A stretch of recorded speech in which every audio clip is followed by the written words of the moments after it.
वक्त इस गांव के जो जाट समाज के लोग थे 8-10, उन्होंने बहुत बुरी तरह मारपीट की। हाथ में करवाना चाहता हूँ, छोटी जाति और बड़ी जाति, क्या ये छोटी जाति और बड़ी जाति होती है? ये आगे की कहानी है, आगे की बातें आगे जी। और वो कांग्रेस की टिकट से एमएलए का इलेक्शन लड़ रहा था और वो इस गांव का रिश्तेदार है जी। तो ये गांव के लोग कहते हैं कि वो इस गांव का बटे हुआ है। बटे हुआ सीधे सीधे आप जस्सी पेटवाड़ का नाम क्यों एमएलए जो हाँ जो सच्चाई है वो तो बताना पड़ेगा ना, एफआईआर में भी इसी तरह यूज किया जाता है। तो पिछड़ी जाति के जो लोग हैं उनको ही आप टारगेट क्यों करते हो? मैं ये पूछना चाहता हूँ, आप और समाज की तरफ क्यों नहीं ध्यान देते? आप जैसे कि यही मामला हो गया, एक वाल्मीकि मामला नहीं है, कास्टिज्म का मामला है। कास्टिज्म का मामला तो इन्होंने बना रखा है। कास्टिज्म का मामला गरीब जाति का होते हुए, वाल्मीकि जाति का होते हुए, इनको छोटी जाति होते हुए गांव की सबसे बड़ी जाति के खिलाफ मुकदमे दर्ज कराओ। हमसे जल में रह के मगरमच्छ से बैर नहीं करते, उनका तो सीधा सीधा धमकी है। नहीं से रोकेंगे हम इनको मकानों को, अगर प्रशासन में दम है तो यहाँ पे जेसीबी लेके आ जाएगा। हमारे लोगों के ऊपर से जेसीबी जाएगी, इनको कुचल के जेसीबी जाएगी तो मकान टूटेंगे जी। सीधी सीधी बात, जस्सी पेटवाड़ की बात कर रहे हो? हाँ जी। और हमने उसका है ना इतना आदर सम्मान करा है जी, पूरी गली नाम। जैसे कि आप पीछे देख रहे होंगे, कई दिन से लगातार एक मामला वायरल हो रहा है पिछले 3 दिन से। एक तो ये कुएं का मामला दिखाई दे रहा होगा आपको, पीने के पानी की सुविधा नहीं है, और ये जेसीबी भी चल रही होगी क्योंकि ये इसमें गंदा पानी भर दिया गया है। और मेरे कैमरामैन साथी से कहूँगा, मेरे बड़े भाई से, एक बार इस साइड में भी दिखा दे कि ये जो मकान दिख रहे हैं, ये जो मकान दिख रहे हैं, इन मकानों को फोड़ने का ऑर्डर जारी कर दिया गया। बताया जा रहा है कि ये 70 मकान के आसपास 70 मकान है जो एक गरीब लोगों के हैं। ये वाल्मीकि समाज के लोग यहाँ पर रहते हैं, इनको ग्राम पंचायत के द्वारा दबाया गया है। ये मामला किस तरीके से, क्या कुछ मामला है, इस मामले पर हम बात करेंगे।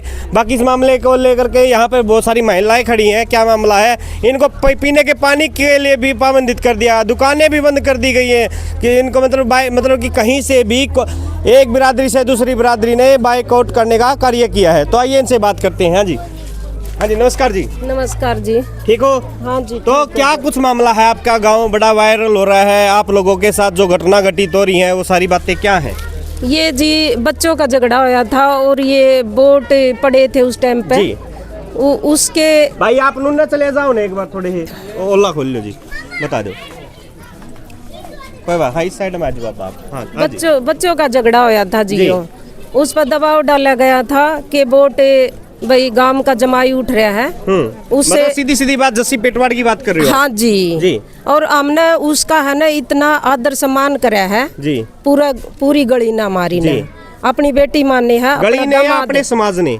पूरे समाज ने, हमारी गली ने भी, वाल्मीकि समाज ने भी और गांव ने भी पूरे। उसने फिर वो वोटा के बारे में नाई की दुकान पे गया था वो लड़का, तो उसने बोलने लग गए कि भाई वोट कित गेरोगे। वो बोला कि भाई हम घर बात करांगे तो बतावांगे। ठीक है।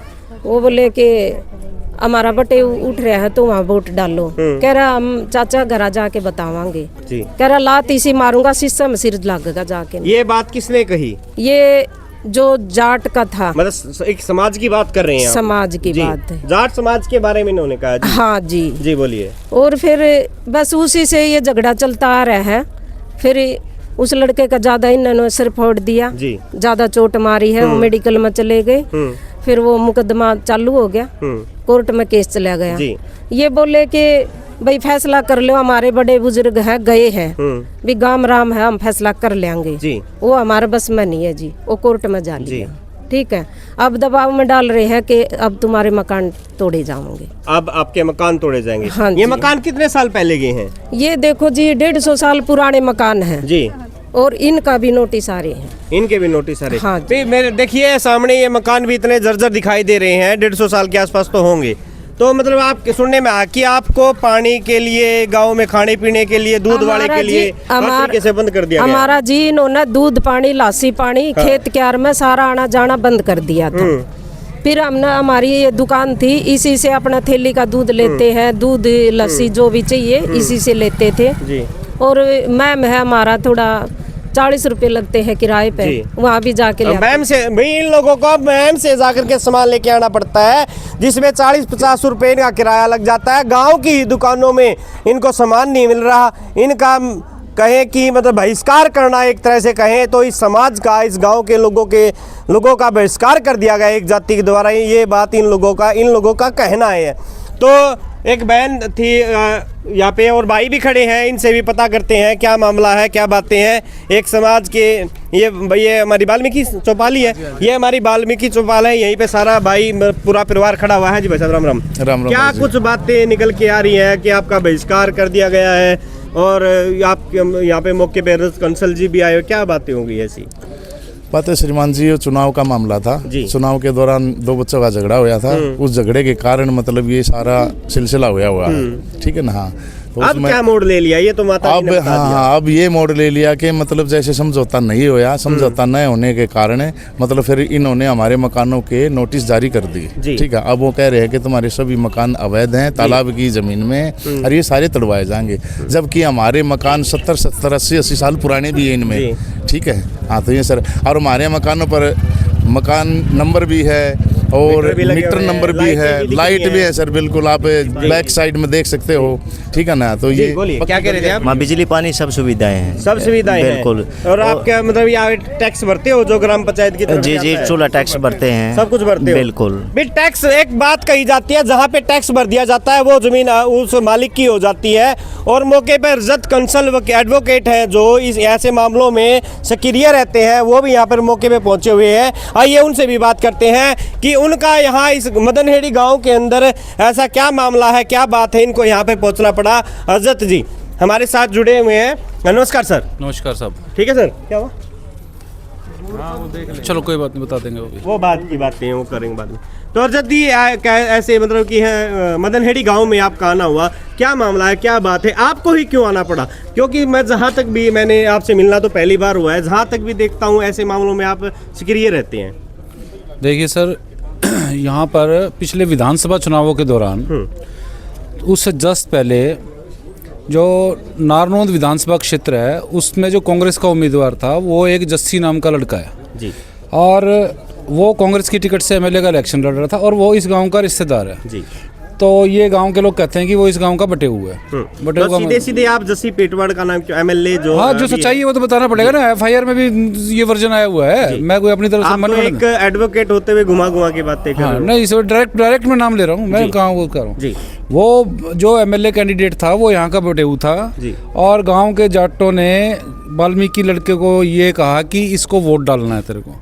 वो लड़का पढ़ा लिखा था, बोला जी मैं तो अपनी मर्जी से डालूंगा। और इस बात पे उस लड़के के साथ इस गांव के जो जाट समाज के लोग थे 8-10, उन्होंने बहुत बुरी तरह मारपीट की, हाथ पैर तोड़ दिए उसके, ठीक है साहब। और उसके बाद उस लड़के ने एफआईआर दर्ज कराई मारपीट की धाराओं में, SC/ST एक्ट की धाराओं में। SC/ST एक्ट की धाराओं में पर्चा दर्ज होते ही ये गांव की जितनी भी खापे पंचायत थी ये एक्टिव हो गई सारी की सारी, और गांव के जो पूरे वाल्मीकि समुदाय के ऊपर प्रेशर बनाना शुरू कर दिया कि तुम इस मामले में कॉम्प्रोमाइज़ करो, अपना मुकदमा वापस लो जी। इन्होंने उसके लिए मना कर दिया, हालांकि ये अंदर से तैयार भी थे ताकि गांव का भाईचारा मेंटेन रहे, गांव राम में ठीक ठाक सा बना रहे, लेकिन उसके बावजूद भी वो सारे के सारे काम गुंडागर्दी से कराना चाह रहे थे जी।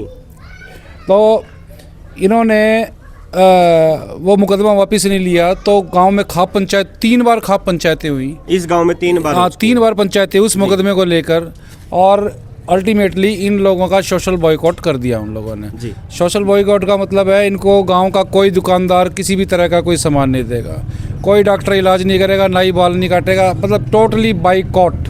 और इनकी जो दुकानें हैं जनरल समाज के लोग इनसे कोई सामान वामान नहीं लेंगे।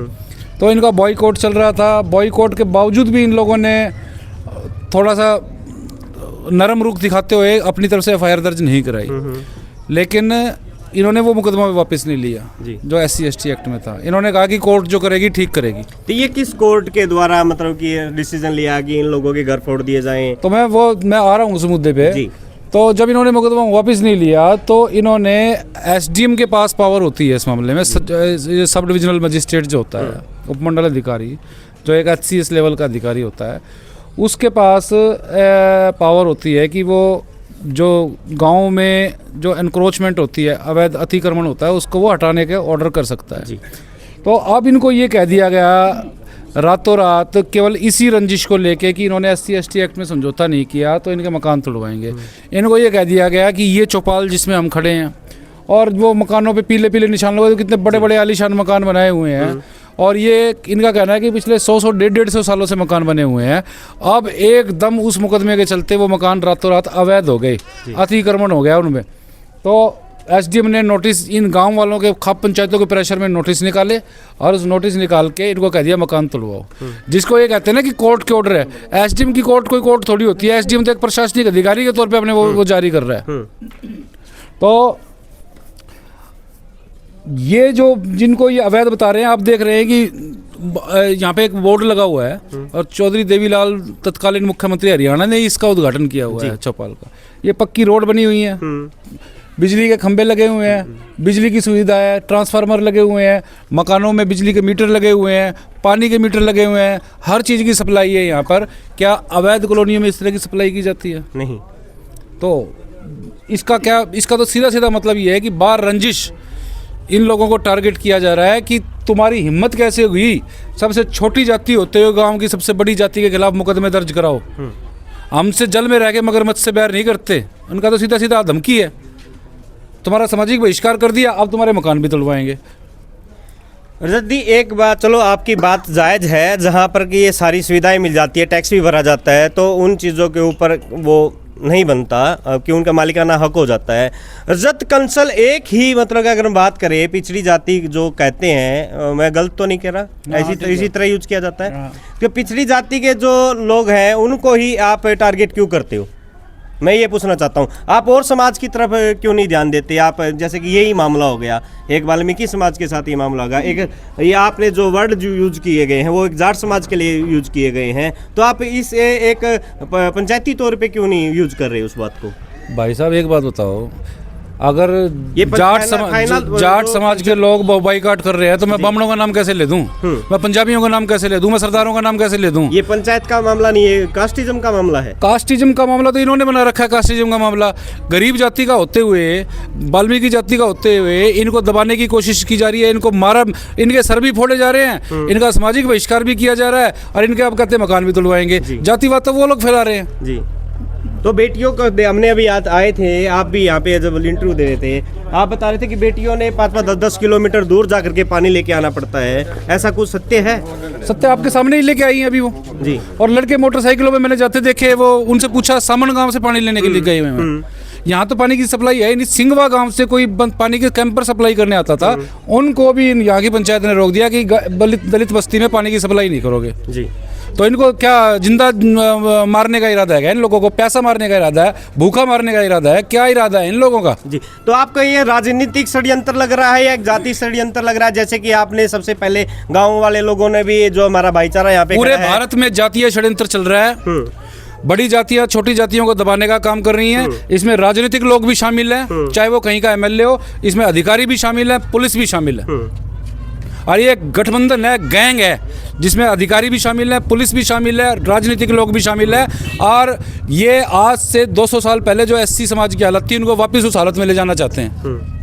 तो दोस्तों, कॉन्स्टिट्यूशन को फेल करने का काम करना चाहते हैं। कॉन्स्टिट्यूशन में हम लोगों को जो राइट्स दिए गए हैं, हम थोड़ा बहुत उस राइट्स का फायदा उठा के पढ़ लिख गए, पक्के मकान बना लिए, इनको बर्दाश्त नहीं, डाइजेस्ट नहीं हो रहा। ये आज रजत कंसल कैसे रोकेंगे इन मकानों को टूटने से? रोकेंगे हम इनको मकानों को, अगर प्रशासन में दम है तो यहाँ पे जेसीबी लेके आ जाएगा।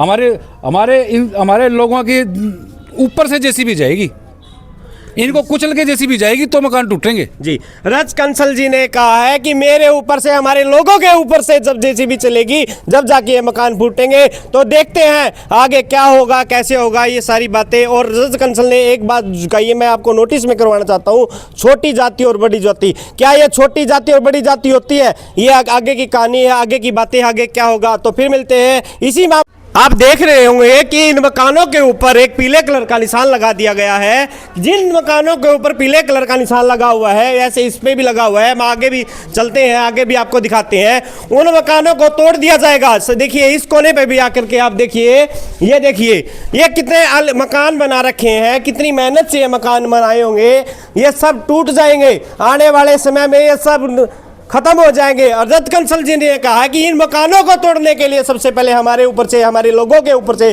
जेसीबी टपानी पड़ेगी सरकार को।